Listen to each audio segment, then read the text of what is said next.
Mas o ponto é que isso nada inviabiliza esses aspectos científicos. A catástrofe, ela está bem desenhada. Mas essa PEC, ela não muda em absolutamente nada o que existe na legislação ambiental. Ela não vai permitir que se construa onde já não se pode construir.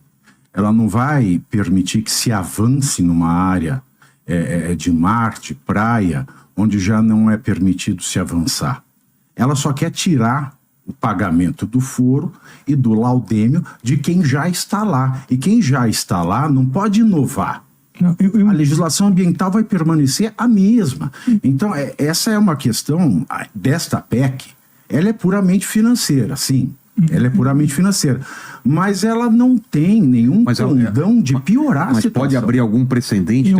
Na minha opinião, sim. Na minha opinião, sim. Eu acho que a gente vai ficar mais fraco em questões ambientais. Não sei. Por quê? Eu acho que está enfraquecendo. Eu acho que eu acho que vai melhorar. Porque a fiscalização ela vai poder chegar no sujeito privado que é dono daquela área, aplicar multas pesadas, tomar aquele imóvel, puni-lo. Agora, a pessoa já ocupa o local. A propriedade é da Marinha.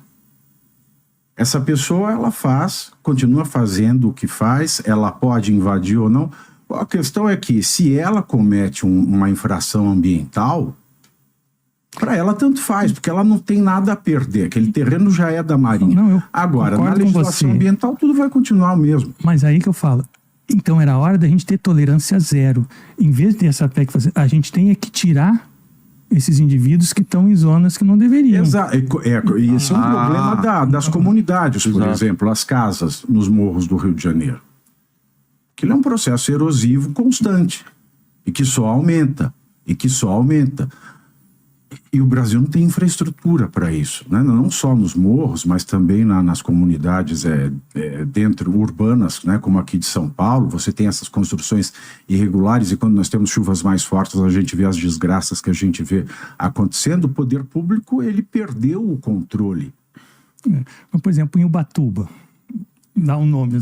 Eu já fui acompanhado por seguranças armados dizendo que eu não poderia entrar na praia, porque tem só uma passagem. Eu digo, eu posso, chama a polícia. Mas então, esse bloqueio de acesso às praias já existe. O Edmo quer completar alguma coisa? Não. Estou apenas avisando que eu vou pegar um gancho nisso que o Felipe acabou de falar. Tá, mas quer falar agora ou eu espero? Pode completar. Vamos lá, Edmo. Bom, na verdade é o seguinte, de boas intenções o inferno está cheio, né? A gente tem esse ditado, porque na verdade é isso. Por mais bem intencionada que seja essa PEC, a gente tem que olhar nos exemplos que existem. Essa fotografia que está atrás de mim aqui é a cidade de Miami. Eu tenho um apartamento num condomínio que fica exatamente nessa região que a gente chama área de Marinha, que incidentalmente não é da Marinha, é de Marinha, tá? Pertence à União, não à Marinha do Brasil. Mas, de qualquer forma, essa região que eu moro aqui, que eu tenho um apartamento, é na cidade de Miami Beach.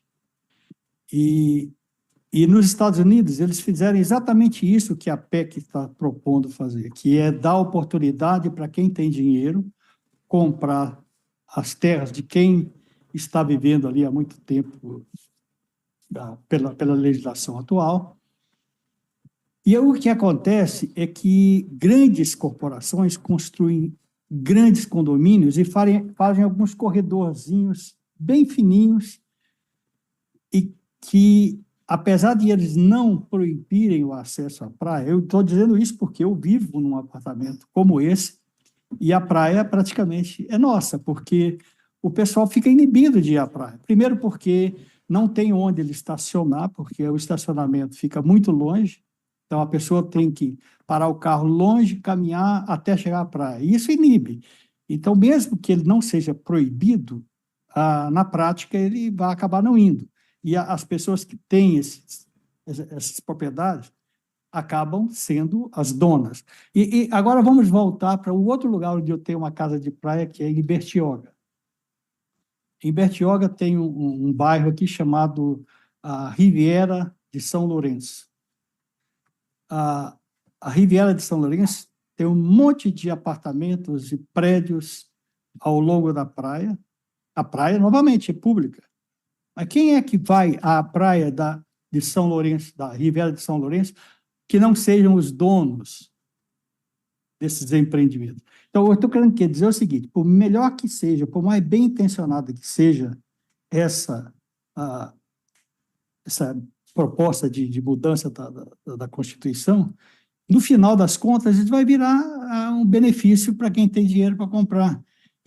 Bom, eu não gosto de falar isso, mas basta ver quem é que está defendendo, de fato, essa PEC. São aquelas pessoas que, no fundo, eventualmente, vai usar o dinheiro para poder comprar o que tem disponível e fazer dali os seus paraísos, assim como eu estou vivendo num agora. Não posso reclamar. Posso fazer um comentário? Vamos lá. Eu tenho experiência. Eu votei na pesquisa do Senado, né? Eu fui um dos 147 mil brasileiros que querem zero privatização. E sempre foi uma maravilha ser praias públicas. E o que o Edmo falou começou a acontecer também. Por exemplo, eu moro em São José dos Campos. Uma vez eu fui ali numa praia de Caraguatatuba e aí um condomínio tinha construído e a porta fechada, não me deixaram entrar. Aí eu teria que andar 3 quilômetros. Da volta.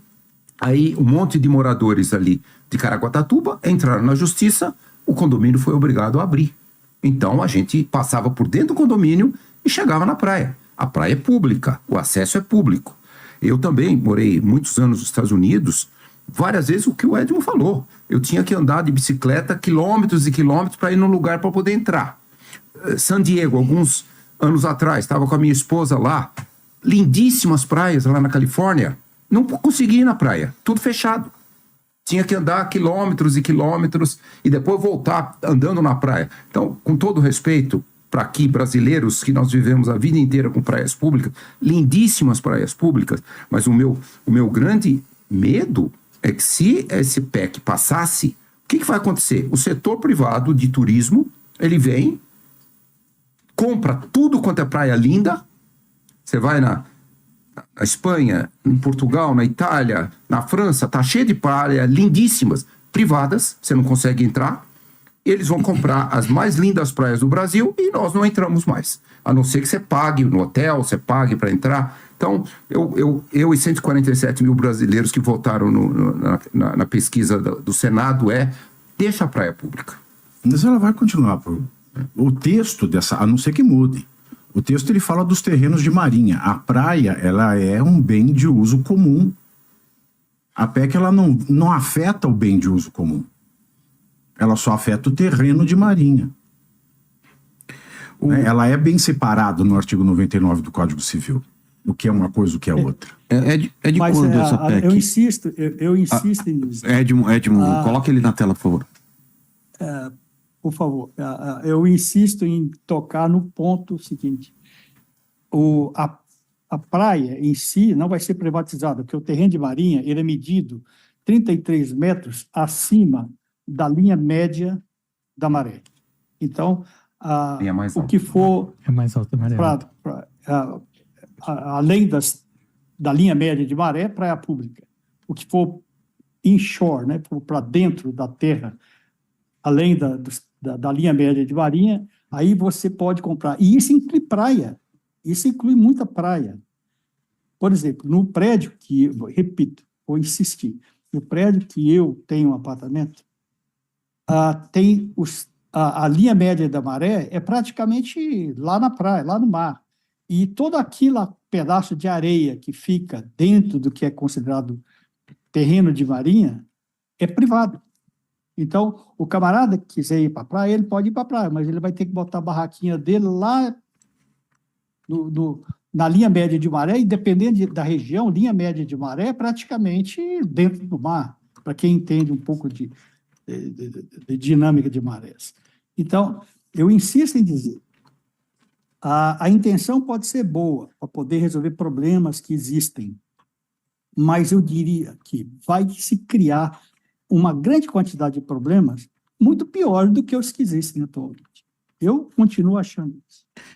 Vocês sabem como que está a situação hoje desses grandes resorts do Nordeste?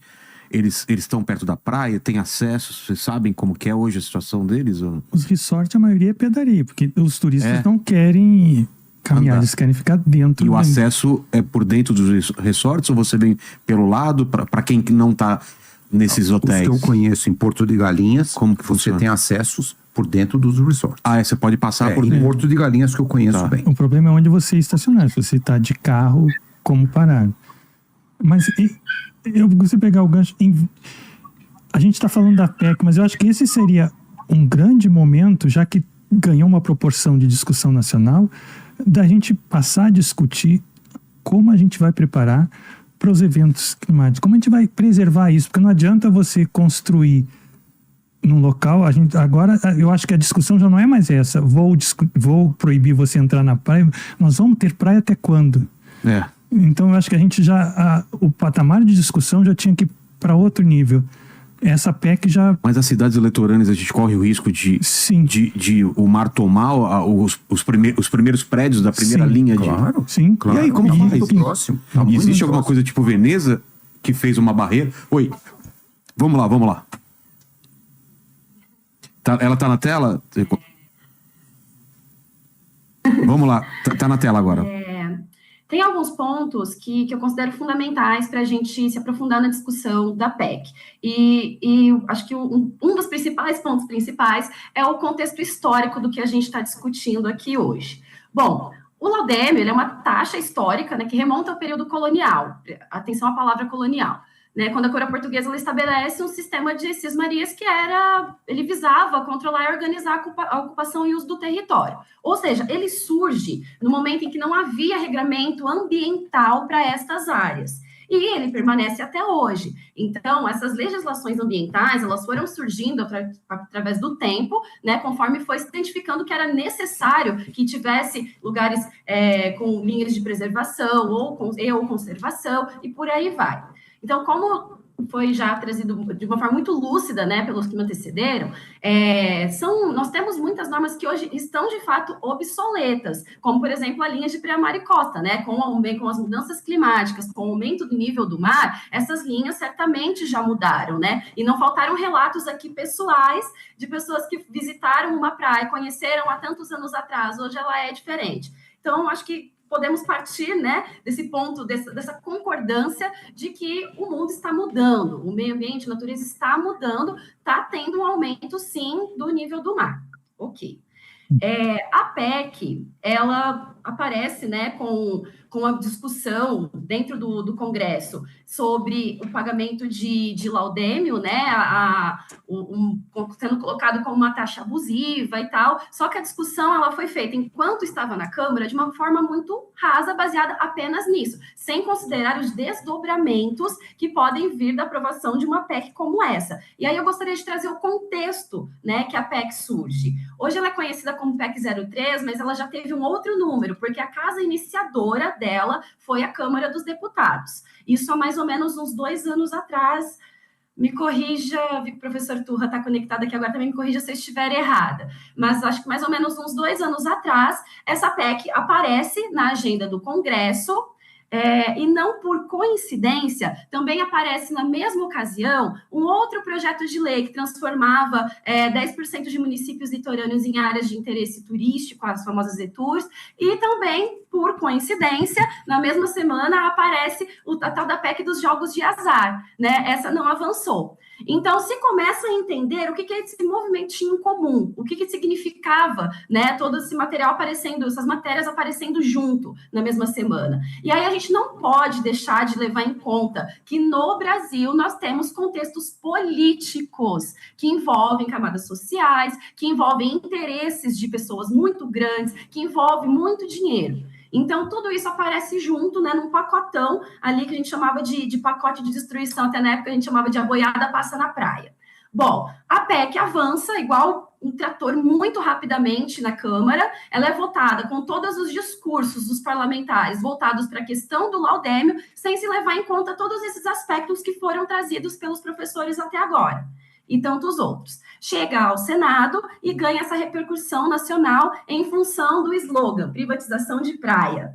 Bom, eu li o texto, acredito que todos que estão aqui leram o texto, e se você der um Ctrl F ali procurar, não existe essas palavras, a PEC irá privatizar as praias, não existe. Só que a gente não pode viver numa ilha da fantasia, no país em que moramos, e acho que é o mesmo, eu moro no mesmo que os de vocês, que não vai haver interesse agindo junto dessa PEC. Então, acreditar que as fiscalizações serão suficientes, que a mudança de gestão para Estado, município ou particulares vai ser suficiente, é um equívoco para não chamar de ingenuidade. Porque, na prática, a gente sabe que já existem muitas praias privatizadas no Brasil. Inclusive, respondendo a sua pergunta, Vilela, em situações, por exemplo, de resorts, a praia, ela continua com a faixa de areia, ou deveria estar, pelo menos, com a faixa de areia livre. O problema é o impedimento de acesso a esse território.